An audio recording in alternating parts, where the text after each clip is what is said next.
comment c'est le Hagala, le folklore Hagala en danse orientale. Moi c'est Awa, professeure et directrice de Danse Safran et je vais t'expliquer ça tout de suite.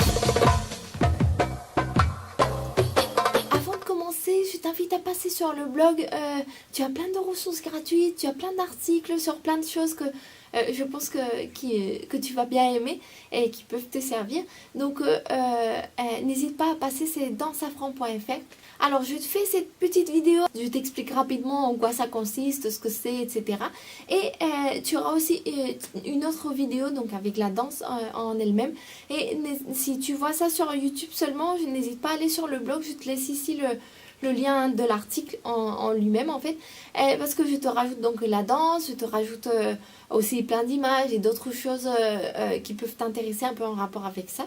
Alors le folklore Hagala, ça viendrait du nord de l'Égypte, de la région de Mars el Madrouh.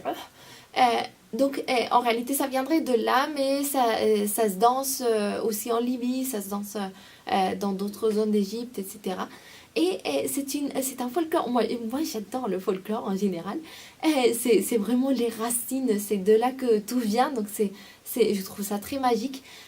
Et donc c'est un folklore très spécial déjà parce que c'est super amusant et aussi parce qu'il est centré sur la femme. C'est très beau ça parce que bon, déjà, par exemple, en Libye, c'est vrai que c'est un peu plus en rapport avec l'arrivée de la femme à l'âge adulte, etc. Mais en Égypte, pas vraiment. C'est juste comme une ode à la femme, en fait, et c'est très beau, ça. Le terme Hagala viendrait apparemment de sauter, en fait, et c'est vrai qu'on sautille pas mal. Tu le verras dans la vidéo de la danse. Quand tu vois ce folklore-là, tu dois penser que c'est un folklore du désert, des bédouins du désert, comme d'autres folklores aussi, mais ça implique, ça veut dire en fait que souvent c'est des femmes fortes, c'est des mouvements assez forts, il y a beaucoup de force dans les jambes, c'est pas comme si on danse dans une salle de sport comme on fait ici, d'accord? Donc c'est beaucoup de force dans les jambes parce que tu danses sur du sable. Et c'est vrai aussi que les costumes des filles sont adaptés à ça, c'est-à-dire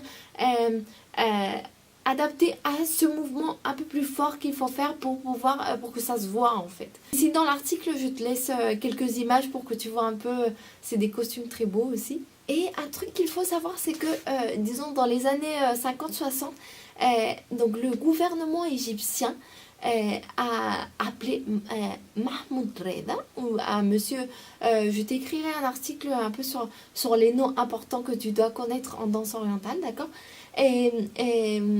Donc en fait lui c'est un danseur chorégraphe d'Égypte et en fait donc le ministère de Culture lui a demandé de faire disons un éventail de tous les folklores d'Égypte. C'est une mesure très très bonne parce que grâce à ça disons les folklores qui ont tendance à se perdre en fait ne se perdent pas et on les connaît maintenant en fait même en Europe et ailleurs en fait.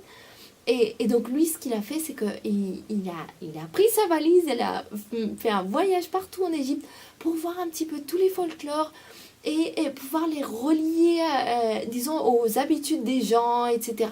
Et c'est très beau parce qu'il nous a laissé comme tous les folklores, on connaît maintenant comment c'est, en quoi ça consiste, ça vient d'où, etc. Donc ça c'est super bien. Voilà pour aujourd'hui. Si tu as quelques questions, quelque chose, quelques difficultés en danse orientale ou quoi que ce soit, je te laisse ici en bas le lien où tu peux me laisser un peu tes questions, tes suggestions, etc. Et sinon, tu sais qu'on se voit ici tous les jeudis sur YouTube sur Danse Safran.